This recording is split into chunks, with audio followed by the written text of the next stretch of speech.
All right, guys, we're going to go ahead and get started here. Everyone can take their seats and get ready.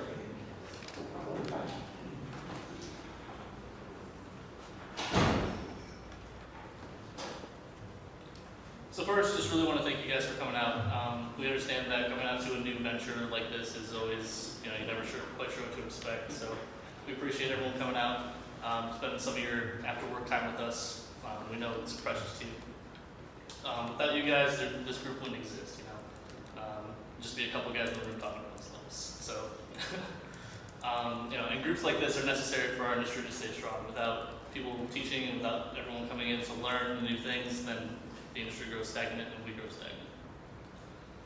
So, first we're just going to go over a couple simple rules for the organization as a whole. First, follow Wheaton's Law. For those that don't know, Wheaton's Law is simply summarized as don't be a dick. Right? People here to learn, people here to teach. We should all try to be respectful of that. This is a difficult process for everybody, especially people trying to come up and speak for the first time. So just try and be courteous of that. And we're just, we just want to culture a respectable community. So with that in mind, second is to remember rule number 6. For those of you that don't know this story, it's probably an apocryphal story about two heads of state that met, and one of them kept having aides run in, and they would be screaming, "Oh, I need your attention right now. There's something horrible happening." And then the statesman would say, "Remember rule number 6." And then their diplomat would calm down and exit the room quietly. And finally, the other one says, "What's rule number 6? I have to know." And he says, "Just don't take yourself so seriously." And this first statement says, "Okay, well, what are the other 5 rules?" And he says, "There aren't any." So remember rule number 6. So let's all try to be respectful of each other, but also at the same time, let's not take ourselves too seriously. And the third rule, we call the Fight Club rule. If tonight is your first time at CleveSec, you will have to speak. And since this is the first meeting, everyone will be speaking. Don't get too uptight about it. It's just a quick little thing. It's all right. Walk everyone through it. It'll be good. So first, I just want to go over where you can find CleveSec online. We have our Twitter account at CleveSec, and we also try and follow closely #CleveSec. So the Twitter account is where you'll mostly find any updates that we have, announcements, anything like that will mostly come through the Twitter account first. It'll be disseminated to our other avenues later, but Twitter is where you'll find it first. If you're not on Twitter, get on Twitter because you're in security and you should be on Twitter. CleveSec is for your guys', #CleveSec is for your guys' use. Job postings, you guys have questions about security things that you think other people in the community can help you with, anything like that, use #CleveSec. Follow #CleveSec to see if there's anything you can help with that other people are asking. This is about building a community. Then we have our meetup site. That's where we have all of the upcoming events. These are also, of course, announced on the Twitter, but these are a little more organized on the meetup. There's also forums on the meetup and a place to upload files. If you like today, there'll be a file after this that you guys might find useful. All kinds of stuff like that is up on the meetup. We have an obligatory LinkedIn group. The link to get to it is kind of a pain to put up on a slide. But if you guys search for it, you can find it pretty easily. We also have a Gmail address. If you don't feel comfortable putting something on Twitter or out in public for everybody to see, if you have a suggestion or a question or anything like that that you want to reach out to the organizers privately about, go ahead and hit us up on the Gmail. And then there's the YouTube account, just /CleveSec, where we'll post the videos of all the meetings. So all the talks will be up there later. It should be easily searchable, all of that. And we also have a Patreon, which we'll talk about a little bit more later on. So this is a community effort. Second Tuesday of every month, what we'll be doing is what we're doing today. We have our lectures and discussion, talks coming out. And we're always looking for talk ideas. Everybody here has potential to teach us something. So we want you guys to come up here and tell us what you know, get it out to the community. If your talk is only 5 minutes, then it's only 5 minutes. If you have a talk that's a couple hours, talk to us. We'll get something together for you guys. The last Tuesday of every month is what we call our community night. This month, it'll be a pub night. We're going to be doing different things every month to try and meet together and still meet and foster a community, but outside of security a little bit. Keep things loose and get a little bit more of a casual atmosphere going. If you have some ideas for ways we can spend that community night, go ahead and submit it to any of the things we talked about before. And spread the word, get more people involved, More people is always better. So, tonight's agenda, well, the first talk will be me talking about CleveSec and what we're planning to do going forward, our ideals and things like that. That's my Twitter handle, if you guys want to find me there. Second talk is Demystifying Cryptography by Márion Nepomuceno, and he'll be teaching us how to teach cryptography to those who might not have any prior knowledge. So, now it's time to enforce the Fight Club rule. All I really want is, we're just, like I said, we're trying to build a community, so I want, we're going to have people come up one at a time and just going to say your name, and either something about something you're interested in security, or just something interesting about yourself, whatever, it doesn't really matter. So I'll go first. I'm Kris French. I work here at Highland Software. And when I first got into security, I was really more for the network-based stuff, but since I've been working here, I've been pushing application security, and I'm finding that a lot more interesting. So I'm hoping to learn a lot more about that from you guys. Okay? Who wants to go first? There may or may not be prizes for brave volunteers.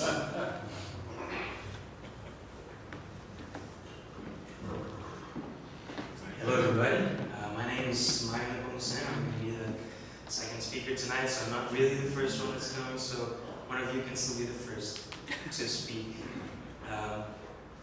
Something interesting about me, I don't know, I'm from Brazil. Nothing's better than some pizza and some friends to forget about the World Cup right now. So, who's next?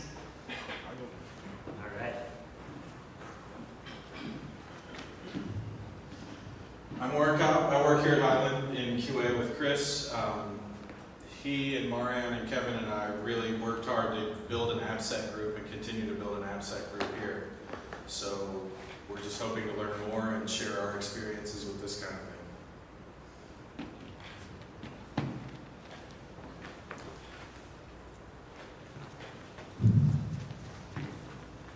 My name is Kevin. I work at Highland Software as a security engineer with these guys. I like cryptography, vulnerability analysis, and low-level stuff like reverse engineering, assembly code, that kind of stuff.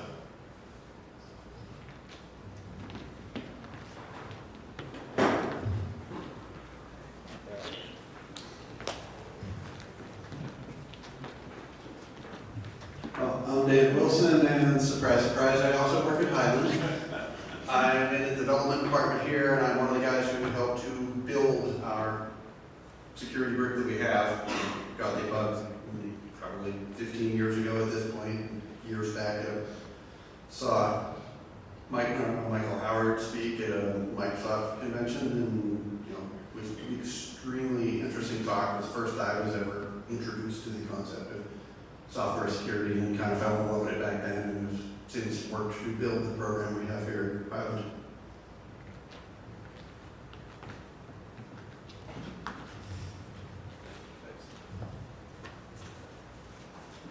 Hi, I'm Ben Kravitz. I started here at Highland not too long ago, interned here a couple times. Security's always been interesting to me, so I figured this would be a great place to get started and maybe learn something useful. Fight for it.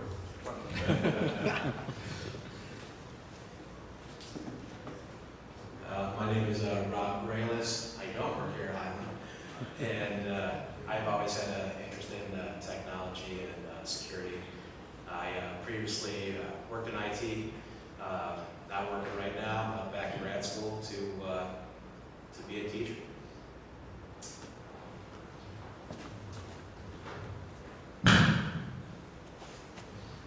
I'm Ross Lancaster. I work at Highland. I just started last November, and I'm interested in web security for the time being because that's what I'm working on here at Highland. But all security is sort of in my interest level. So.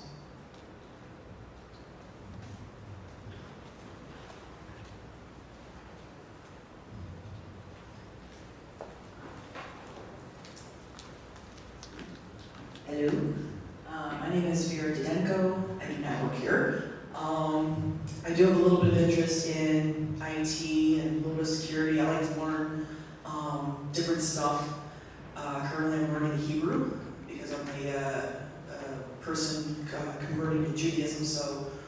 the aspects is I'm learning Hebrew, so I like to learn stuff all the time, so that's why I'm here.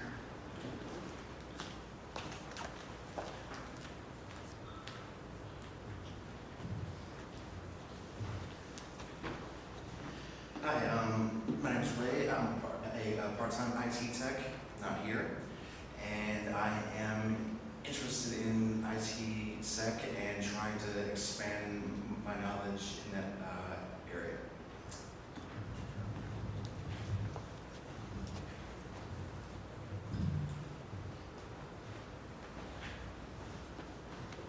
I'm Steve Nicholas. I'm a technical analyst here at Highland. My initial interest in security came in Afghanistan when I was put in charge of running a psychological operation network radio station. I really had no choice but to get familiar with security.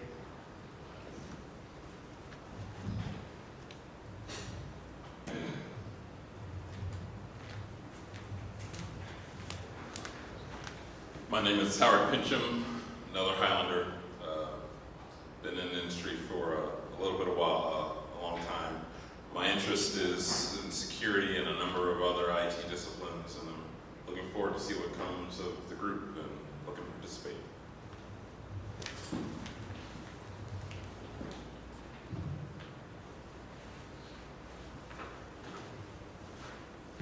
My name is Andrew White.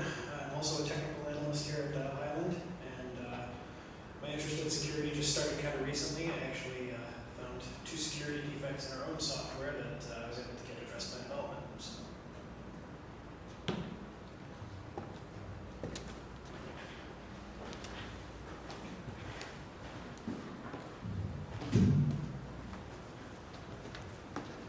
Hello, I'm Matt, and I'm a network security administrator for a local government agency. Prior to taking this position, I spent a lot of time in Cisco networking and stuff like that, so I'm going to use that knowledge to get further into security.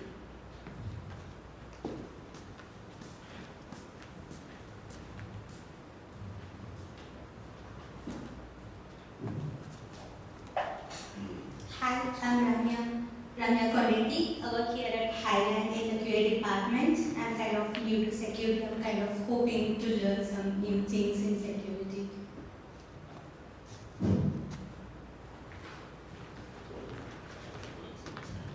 Sitting in the back does not protect you from the Fight Club rule, gentlemen. Thanks. My name is Logan Akamatsu. I work at Mobile Defense. I live in Middleburg Heights. Kevin, did you go to Kent? I thought I recognized your friends with your sister, so that's probably not interesting to anybody except us. Most of my background is in mobile security, Android specifically, but interested in all types.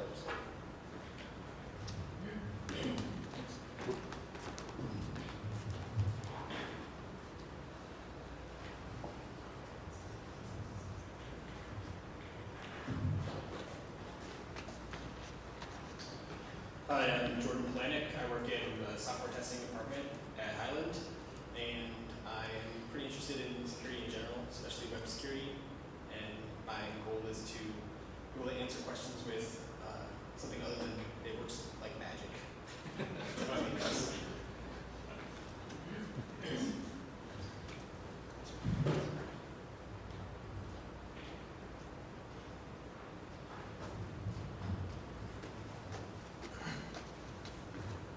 My name is Pat McLaughlin. I also work at Mobile Defense down in Middleburg Heights.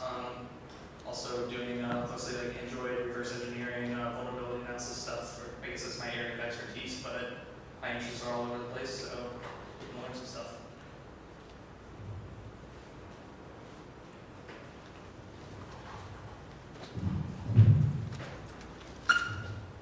My name is Kris Garcia, and I also work here at Highland Software in the Quality Assurance Department. I currently do testing, security testing on our software. I was interested in learning more.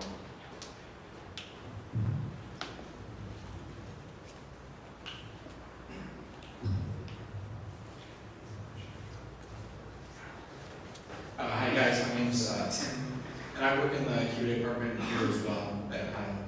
I just have a general interest in, application security and development. That's pretty much it. and I'm part of the security group here. So. Come on, guys, last two. Come on. Think of how much fun it'll be later when there's actual new people and you'll get to chastise them for not coming up.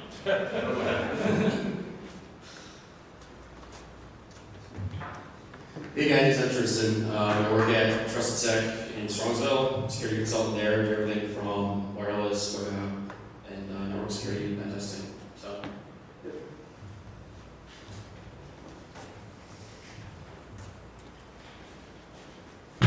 Howdy, I'm Kris. I'm not a huge fan of cameras, so I'm going to stand back here. I like weird machines and InfoSec. I'm in between jobs right now. That's it.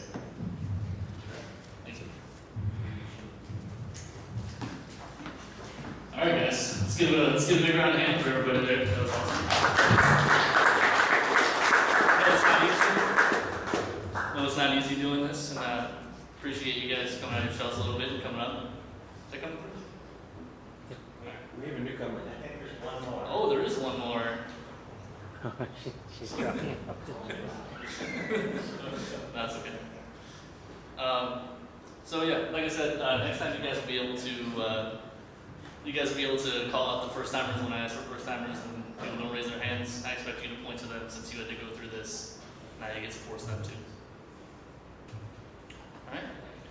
So that concludes our opening remarks, and we're just going to dive right into the first talk here. So we're going to talk about CleveSec and why it's different from every other group that you've been with so far. And that's the question, right? Why have another technical group? Why would anybody start a group like this? There's already so many organizations. These are just Cleveland organizations. These are things that I found in a couple minutes of Googling, right?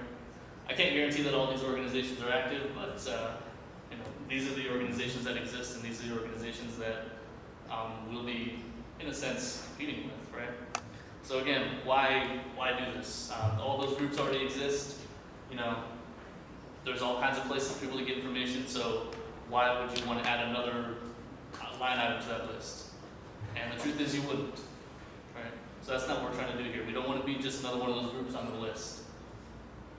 We want to try and build an actual community. In a world full of networks where people show up and add people to their LinkedIn profiles and show up with their friends, eat pizza, and leave with their friends, we want to try and do something different. We want to succeed where so many other groups have failed. We want to try and build an actual community, build camaraderie between people, get some actual collaboration going, instead of just having a resume line item that says, "Hey, I go to this group." We're trying to build something real, and we think that the community's ready for it. We think that Cleveland is a great place to be doing it. You hear all the time from people out of town that, "Oh, you're from Cleveland. Cleveland has an amazing InfoSec community," but the truth is that it doesn't. There are plenty of meetups for security in the area. There's plenty of technology meetups, as you saw in the previous couple slides. But the truth is that the community doesn't really exist. It doesn't really. These people individually exist, and there's a lot of interested people, and there's a lot of interested groups. But those people don't really get together to build an actual community, and that's what we're trying to do.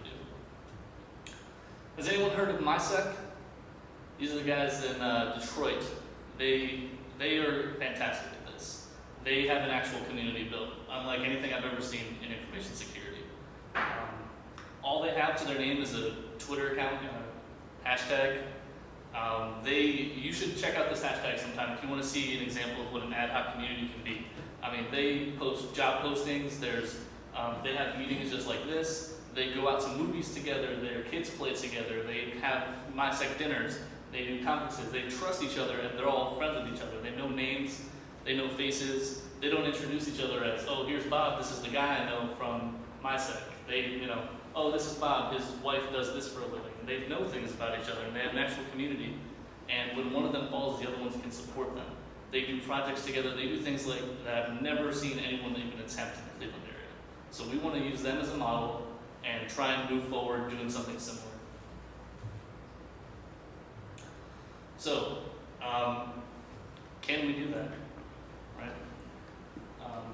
just because we say we want to do it doesn't mean it's done. Doesn't mean CleveSec is going to be the silver bullet for. I mean, look at all those organizations we talked about. None of them have managed to do that up to this point. Why would we be any different? And we think we have a few ideas that could definitely help, and we want to know what you guys think of all this, and we want your input because that's part of a community.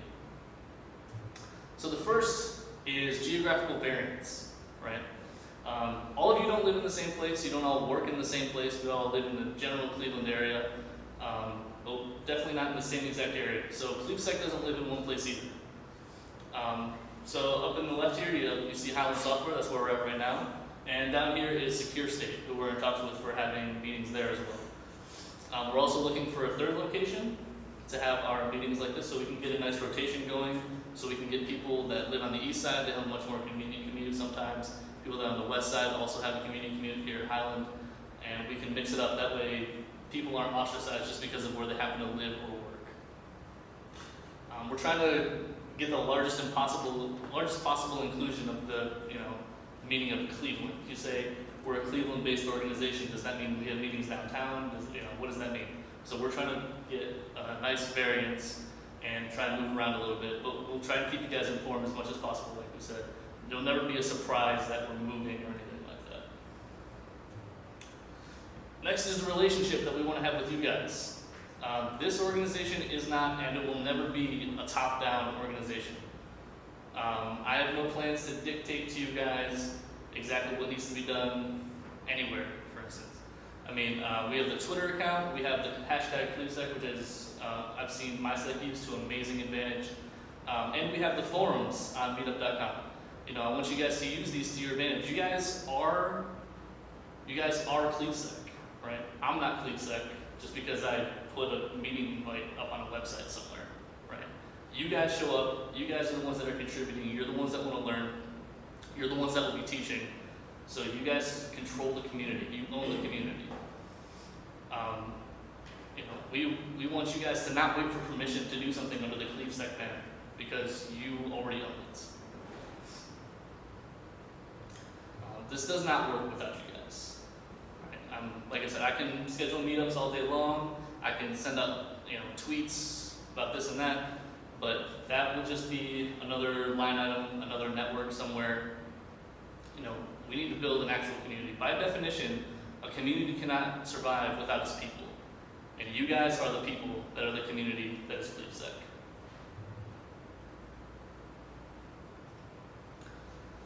This is the kind of connections I'm talking about. These are the kind of things that I want to build, right? See, this is the connection that I want, not this kind of connection, right? This doesn't help anybody. You get a nice little line item on your LinkedIn account, says you've met with some other people that have similar experience as you. Maybe someone sold you a product once and now they're on there, right? This is not what we're talking about. Sure, we have a LinkedIn group and you guys can all get together on LinkedIn, that's fantastic, but we want to build more lasting, less superficial relationships. We want to get out, we want you guys to get to know each other. We want actual things outside of security to happen. You'll notice that none of these pictures are of us, right? So, doesn't mean anything yet.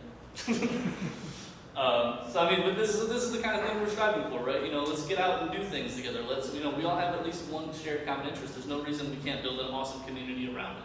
We don't necessarily always have to be talking about security. That's what the community nights are about, and that's what I want you guys to help us foster. We want to know you, right? Not your LinkedIn profile. It's great that you have your resume on there and we know this person's interested in this, they have experience. I worked here for 3 years, I was a sysadmin. That's fantastic, but tell me more about you. I can learn all that on the internet, right? Tell me something I can't find out from some basic OSINT. Tell me, my dog got sick and I can't make this meeting. And I want deeper connections with people. That's why we're doing these community nights. This month it'll be pub night. We're going to go to Fatheads and we're going to have some debate discussion topics to go into if it turns out that we need those. If not, we get all to have a great time together. We have a couple movie nights planned. We're doing a lockpick village. We have all kinds of stuff. Basically, we just want everyone to unplug from security, but still be together, right? We want to build a solid community around security, but not because of security. if that makes sense. Next thing we want to do is take care of one of security's biggest problems, and that is to try and break out of the echo chamber. You hear this all the time at security conferences. We're all preaching to the choir. You know, here's a person that's in security. He's at a security conference. He's talking to security people. Nothing gets done. We want to bring in non-security experts to attend these meetings and to speak at them. I want you guys to bring your developers. You know, we're going to have some HR people come up and speak. You know, if you're a sysadmin, great. You know, use that experience and talk to us. You know, testers, executives, students, anybody we can get in here that's not necessarily part of security, but will benefit from that knowledge. We want them in here, because just talking to each other and sitting around agreeing with each other doesn't get the community anywhere. It doesn't get the industry anywhere. It just leaves us stagnant. So it's very important to bring in outside energy, bring in these new people, bring in these people that might not even think about security on a daily basis, but it does affect them. So if we can get them in, we can break out of the echo chamber. That's what we're trying to do. Another thing we're trying to do is fill this gap here. We're trying to bring in all levels of experience. We're going to have talks that go through every level of security experience. I mean, just listening to these intros here, you heard people that have been in security for 15 years. You heard about people that are just getting into security. I mean, and we have to appeal to all of them. If you ever look for security training, you'll find that there's plenty of security 101 stuff out there. You can get a book, you can do CTFs, you can do all kinds of stuff. And then, after that, you can learn about malware reversing and exploit development and all this rockstar stuff. But you're going to have a hard time finding the intermediate education. So we want to fill that gap. But we don't want to ignore the other two either. We want the people with the most experience to show up, even if there's the one-on-one talks happening that night. You know, we want you guys to show up and bring your expertise, offer commentary, you know, maybe correct the speaker if something's up. Help the people that are newer understand everything that's going on, you know, network with them, sort of get in a mentorship role with them, almost. You know, as a community, we'll have a unique opportunity to mentor each other. You know, Larry Page talks about how even if he doesn't want to hire somebody, he'll sit through a long interview with them because he knows there's something that he can learn from each person. You know, and that's definitely true with us. Everyone here has something to teach, and everyone here definitely has something to learn. So there's no reason why we shouldn't be, you know, fostering those relationships between each other. And it's a responsibility of everybody that knows something to teach it to the next generation, to teach it to people that don't know, teach it to the people that are coming in. And everyone here already has an interest. That's a way in. So let's take it. The last thing that I really want to talk about that we want to do is give back to the community, not just to the security community. We have a couple ideas already in play. The first is you know, where we want to partner with some nonprofits and see if we can maybe spend a day with them and help them through some of their IT problems, help them with some basic security requirements that they don't have the money to. They don't have the money to buy the services they need for things like this. You know, we're a group that can get together and pool our expertise, and we can help these organizations out and make a great name for the security community doing it.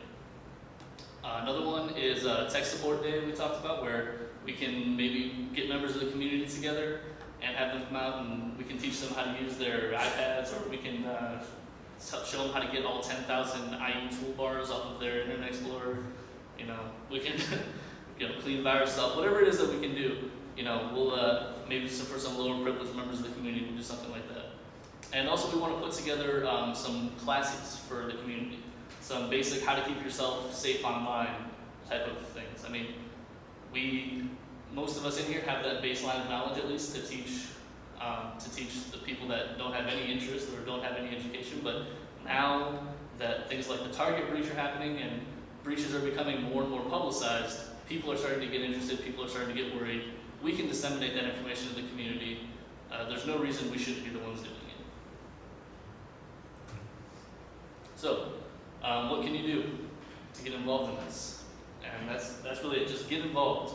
You know, use Twitter. Like I said, you know, it's amazing how many people write Twitter off because of the I don't care what people have for breakfast stereotype of Twitter.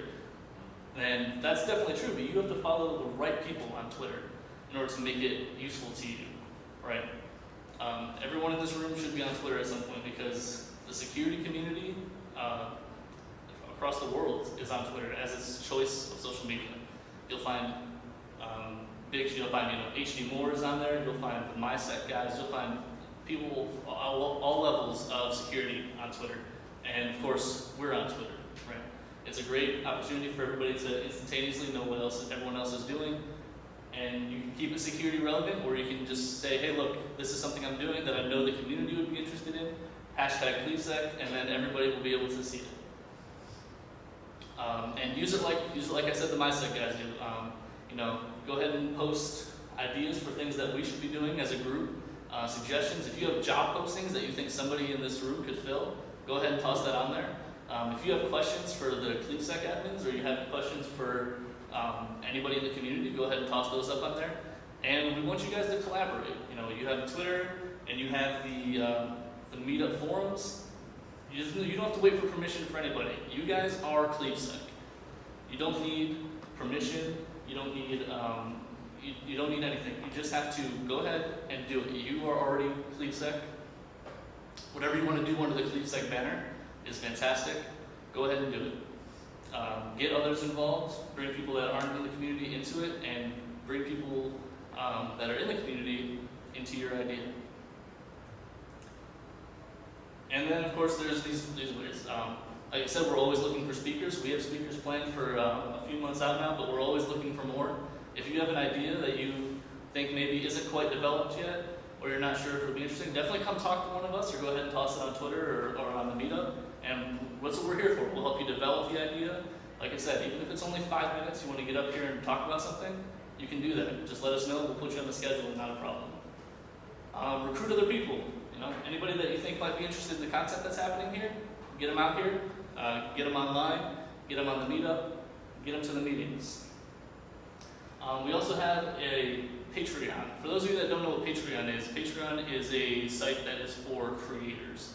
They mostly people like webcomic creators and things like this, but also people that post videos. So what you can do is you can pledge a certain amount of money per, in our case, YouTube video. So we'll be posting each meeting as a video, and if we have a meeting, you can put $1 towards that or whatever.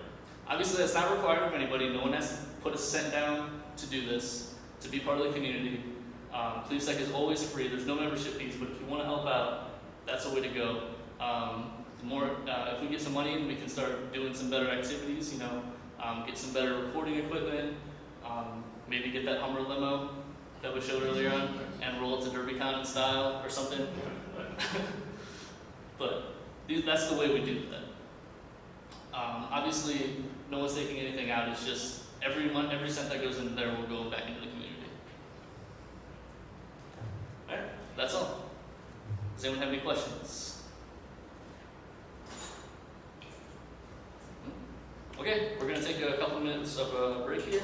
Go ahead and grab some more pizza. There's plenty left, and then we'll start back up in a couple minutes. Thank you guys.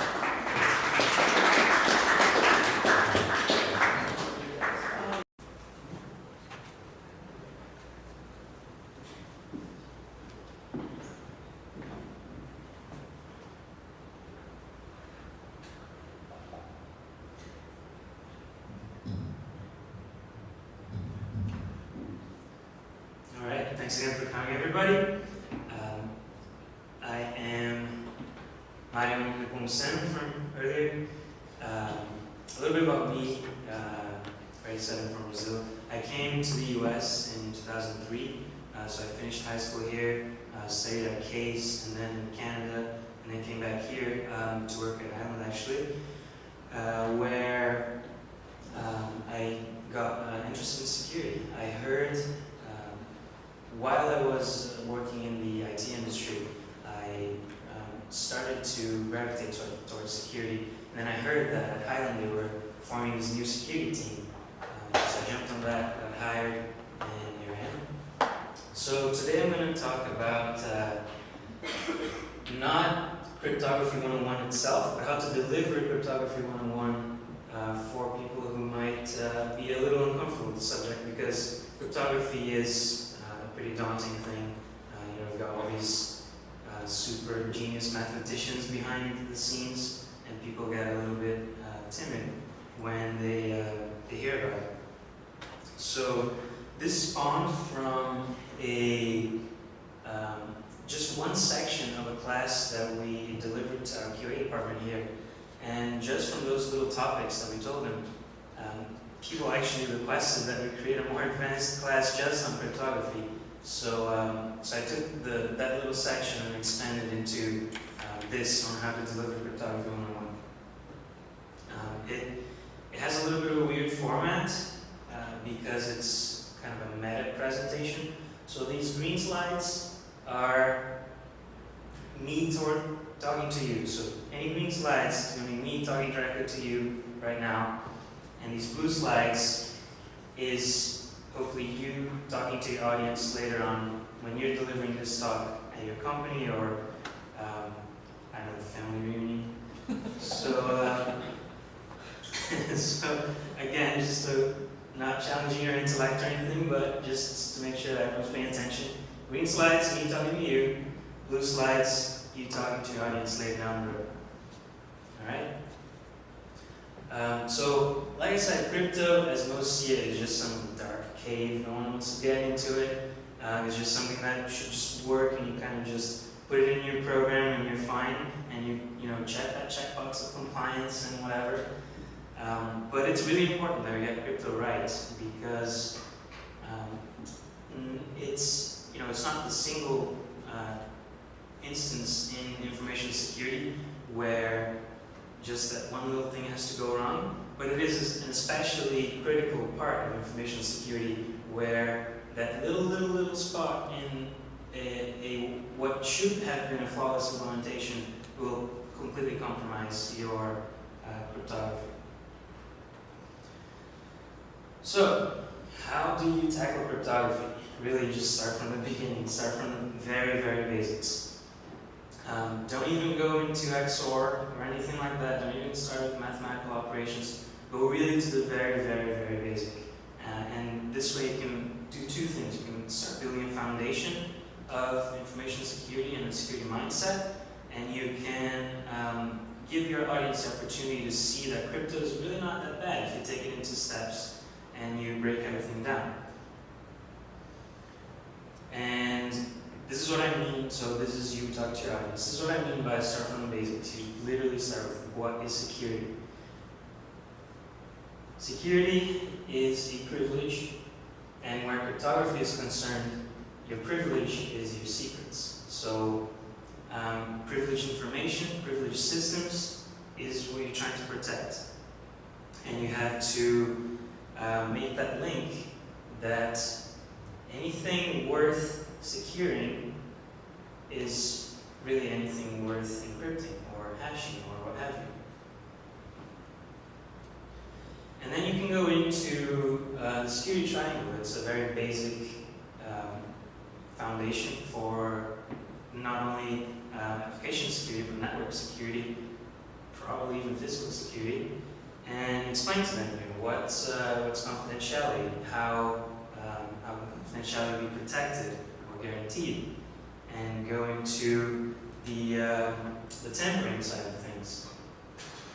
Sometimes people automatically assume that confidentiality is the only thing that cryptography protects, and that's not true, because you're also trying to protect any tampering of the data along the way. People don't usually think about that. And of course, availability.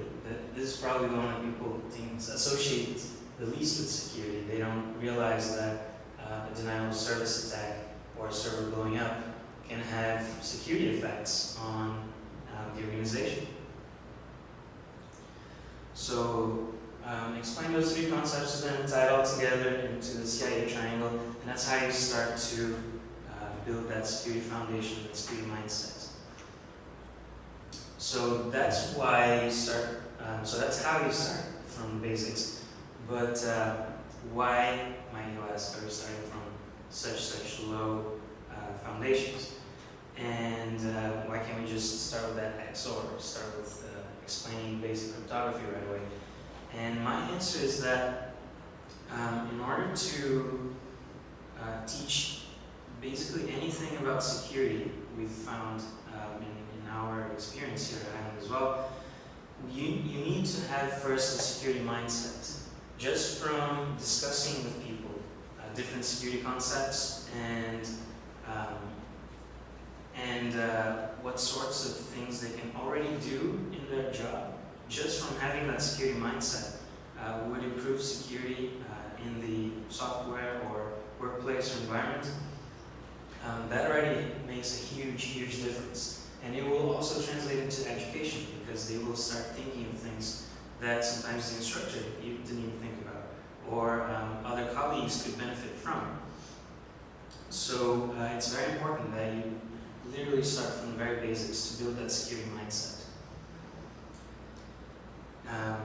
And of course it has a practical implication as well, because now they understand the CIA triangle, and you've defined security in their minds, so they can start to associate that with cryptography specifically, and where cryptography comes in to guarantee each side of the triangle, for example. And this is where you can start diving in a little bit deeper. You can explain to them why, how, and what of cryptography, of protecting your secrets, is what cryptography really is all about. You can show that cryptography takes care of confidentiality and integrity, and you can explain that it's got some mathematical problems involved. They don't have to be a math genius to understand cryptography, or to use it really, unless they want to somehow create their own, which is really a bad idea. And what exactly we use. I have examples down the road, so I'll go over these again. And make them think, why are you doing this? Why am I sitting here listening to you talk about cryptography? Explain to them that a lot of data, even now, that should be protected, is not protected at all. I bet there's still a lot of people that think that somehow email is secret and you can't, intercept it and read it just really easily. So explain to them that any data that's deemed any level of sensitivity should really be encrypted, so that, and then you can tie it back to those foundations, so that it guarantees confidentiality and integrity. And I've got, for the blue slides you'll see later, I've got all sorts of notes that you can build on. You're welcome to modify it as you will. So, some pointers. But at this point, we're sort of injecting things into the presentation that will be delivered to your future audience. Even though they might know some of these things here and there, you are bringing everybody in your audience to a baseline. You told them exactly the why, how, and what of cryptography and sensitive data and whatnot. And there's no super complicated cryptography algorithm talk or anything like that. We're just stating facts and bringing everybody up to that baseline without any fuss. And now they understand the three main sort of overall concepts behind security, and they understand that cryptography guarantees two of them, the confidentiality and integrity. So now we're building that mindset.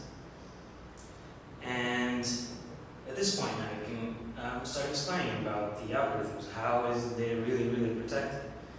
And you can show that it uses math. Not this kind of math, but that kind of math.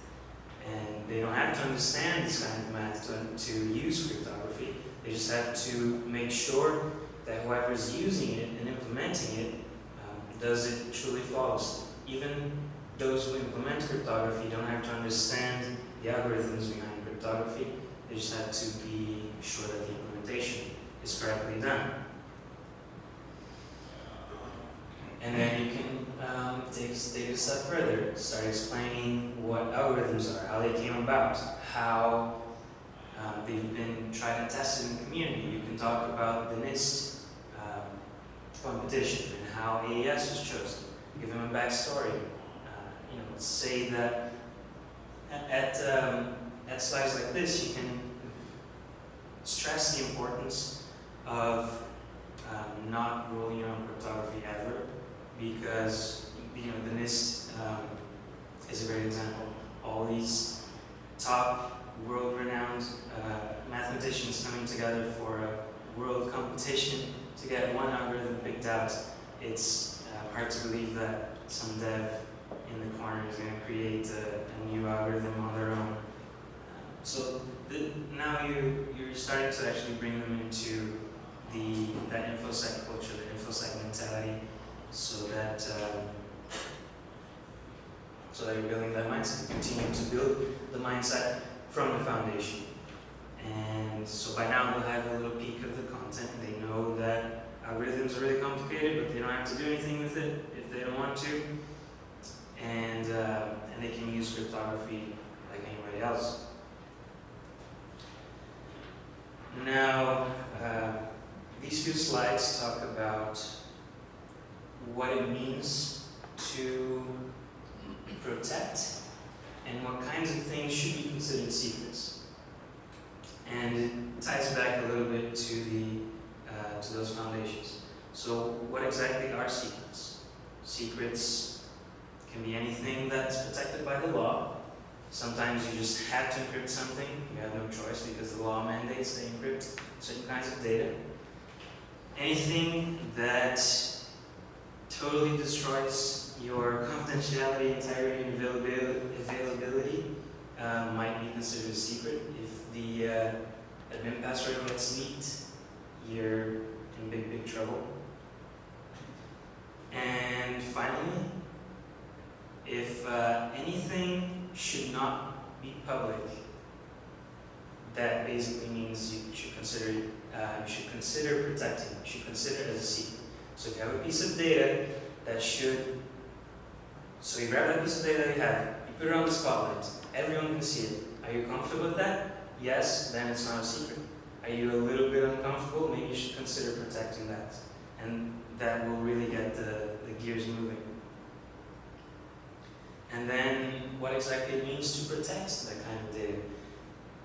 Just because it's encrypted doesn't mean it's truly protected. There have been several algorithms used and deprecated at this, from the past until now. So it doesn't mean that all because something's encrypted, it's truly protected. And sometimes you have to actually use an older algorithm because of some sort of API or some sort of integration. But the algorithm is not that bad. So anyway, you know what I mean. Just because something is encrypted, it doesn't mean you should stop asking questions. And of course, there's always the slowing things down argument, performance hit and whatever. And I think that save for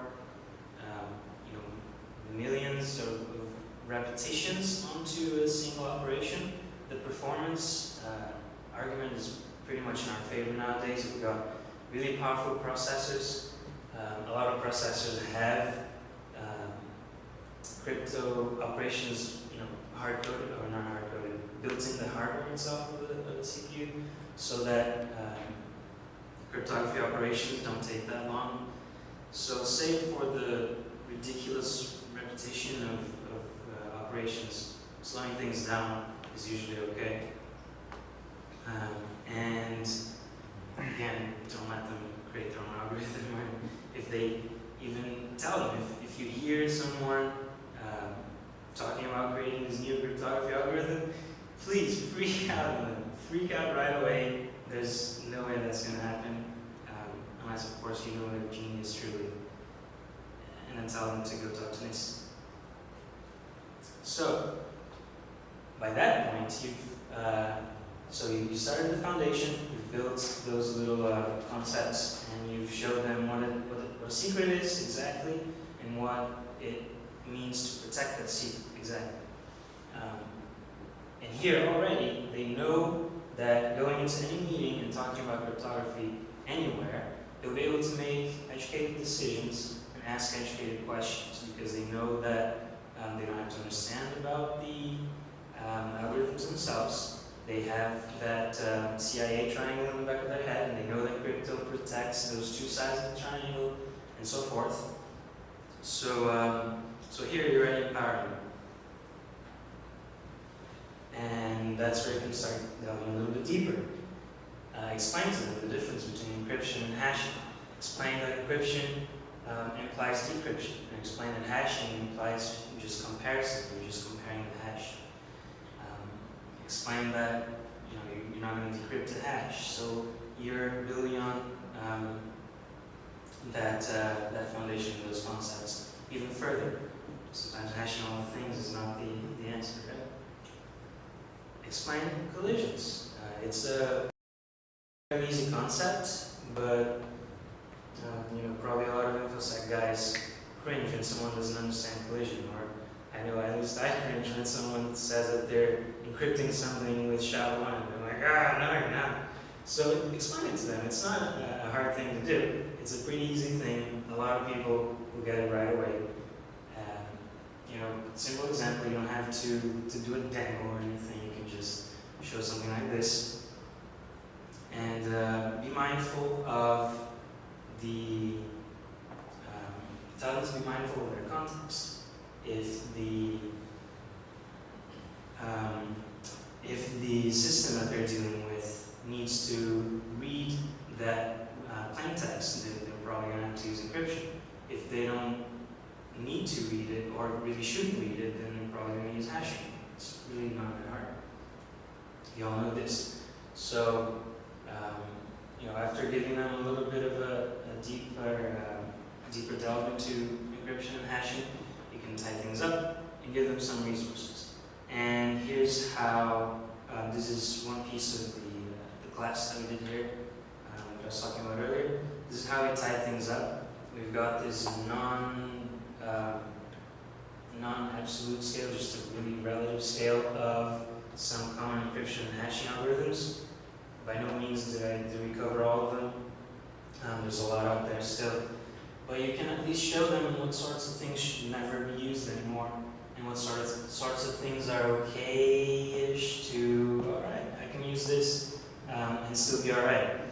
And again, they don't have to understand the technology behind it, they can just memorize a few acronyms and be done with it. Even print it out, leave it at their desk or whatever. Another thing that I cringe about is encrypting base 64. So you can explain to them that base 64 is not encryption, it's really just encoding. And yeah, it never has collisions because it's a two-way thing. You can just basically read it.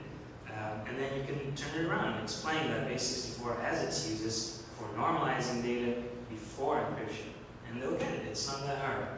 So, there you go, please explain base 64. Distribute that graph, they can use it as a reference, explain that it's not an absolute scale, and don't compare the encryption ones, right, against the hashing ones. Just go left to right, not up and down. And then tie it up with those golden rules. Now roll your own crypto, keep it up to date, because I think all the time the newer algorithms are also the strongest, because we know better. And nothing short of flawless implementation. That's it. They know basically all that anyone needs to know in order to properly implement cryptography on a specific system or piece of software, not by themselves because they might not be a developer, but at least they'll be asking all of the right questions and raising all of the correct concerns. Like I said, the simple presentation generated a lot of interest. We're actually working on a more advanced cryptography class that will be just its own thing. And if you find yourself in the same position where people want to learn more about cryptography and what it actually does, the actual operations and the actual modes of operations that are used with this and that algorithm and symmetric versus asymmetric and all that, some steps already exist. I don't have to give it to you guys. You can go to this website, crypto101.io, or hit this guy up on Twitter, LVH. When you go to that website, you can either download a PDF, which is not complete yet, but has already a lot of good information, or just watch the video. He gave a really good talk on a conference not long ago about Cryptography 101. And he starts at that XOR. So, before even starting with the XOR, you can deliver them the blue presentation here so that they'll have all that foundation. And then they'll watch this video or start reading the PDF, and they can then start getting into those basic operations that are the foundations of cryptography itself. You're welcome. This is an open project. You're welcome to download the PDF, create your own training off of Crypto 101.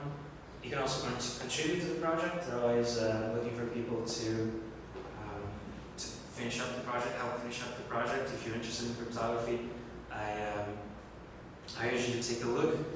The material is high quality from what I've seen. They just need a little bit more help because they're doing it as a side project. And if you want the blue presentation by itself, I'll explain this in a moment.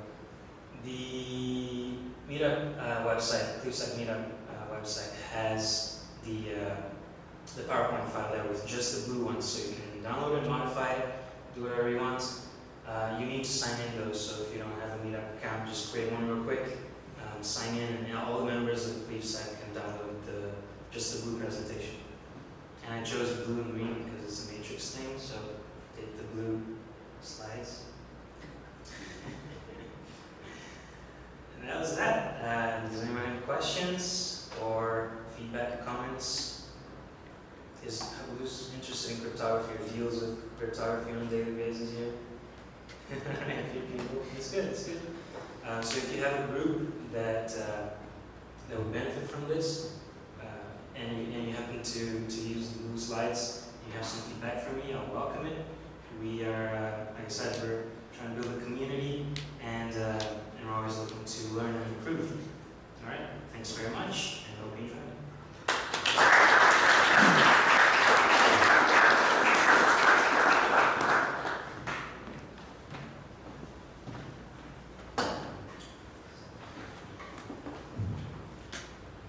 Okay, so like I said a little bit earlier, we're going to cover some upcoming events that are going to be happening around the area. This is Converge in B-Sides Detroit that I was talking about earlier. B-Sides Detroit is actually happening on the Saturday after Converge. It's going to be at Cobo Hall in Detroit. Like I said earlier, $125 normally to get into Converge, but as a member of CleveSec, you can get in free. If anybody's interested in that, come talk to us and we'll get you the discount code and everything. Next, we're going to have the Cleveland chapter OWASP meeting, actually going to be here at Highland Software. Márion and myself will be speaking about building a security program into an existing development lifecycle. That's going to be on 7/17, and let's talk. This is a perfect opportunity to bring people that aren't necessarily involved in security. OWASP is a great place for developers and testers that don't normally think about security to learn about something like that.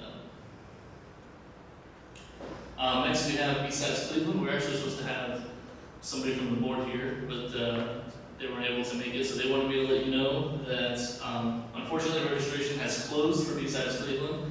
However, they are still looking for volunteers.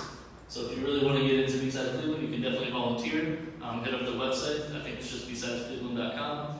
And the speaker list will be up tonight. What is B-Sides?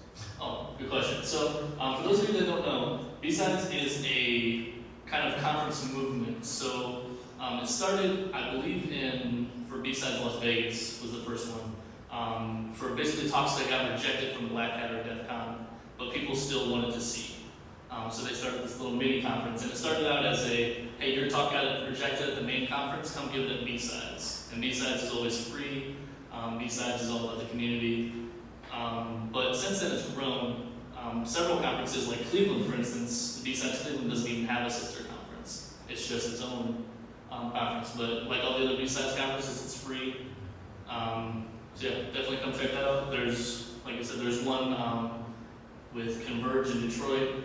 There's lots of other local ones. Unfortunately, there's not really a centralized place that I know that you can find out where all the B-Sides are. B-Sides.org. B-Sides.org also? Pretty sure. Okay, so there's B-sides.org apparently. We'll show you where all the B-sides are locally. You can check those out. There was one in Columbus this previous year. I think we were planning on doing that again next year. So it's a good conference. Definitely check that out if you have the opportunity. And like I said, they're looking for volunteers. So if you can help them out, please do so. And then our community night for July. We're going to be having our pub night at Fathead's Brewery on 29th at 6 p.m. Where we have some debate topics if we decide as a group we want to get into that. But if not, just come out and have a good time, have a drink with your fellow CleveSec members. Excuse me. And just have a great time, have some drinks.